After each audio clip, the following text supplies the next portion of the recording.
नमस्कार, स्वागत है इतिहास की महिलाएं सीरीज के अगले एपिसोड में।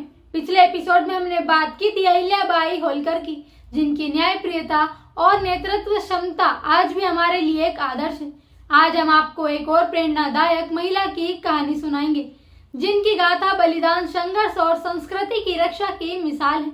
आज का यह एपिसोड समर्पित है पद्मावती को, चित्तौड़ की रानी, जिनकी वीरता और सम्मान की रक्षा की कहानी इतिहास के पन्नों में अमर हो चुकी है। रानी पद्मावती, जिन्हें रानी पद्मिनी भी कहा जाता है, अपनी अप्रतिम सुंदरता और बुद्धिमत्ता के लिए प्रसिद्ध थी। उनकी कहानी न केवल एक महिला के साहस की गाथा है, बल्कि यह भी दर्शाती है कि आत्मसम्मान और सम्मान की रक्षा के लिए महिलाएं किस हद तक जा सकती है। रानी पद्मावती का जीवन तब बदल गया जब दिल्ली के सुल्तान अलाउद्दीन खिलजी ने उनकी सुंदरता के चर्चे सुने। वह चित्तौड़ पर आक्रमण करने की ठान चुका था, लेकिन रानी पद्मावती ने अपने अदम्य साहस से उसे हर कदम पर चुनौती दी। चित्तौड़ का युद्ध केवल एक राज्य की लड़ाई नहीं थी, बल्कि यह अस्मिता और स्वाभिमान की लड़ाई थी। जब किले की दीवारें टूटने लगी और हार निश्चित लग रही थी, तब रानी पद्मावती ने ऐसा निर्णय लिया जिसने उनकी गाथा को इतिहास में अमर कर दिया।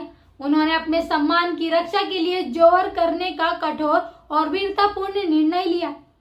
उनके साथ चित्तौड़ की हजारों महिलाओं ने भी जौहर किया, यही दिखाते हुए कि उनकी आत्मा को कोई शक्ति झुका नहीं सकती।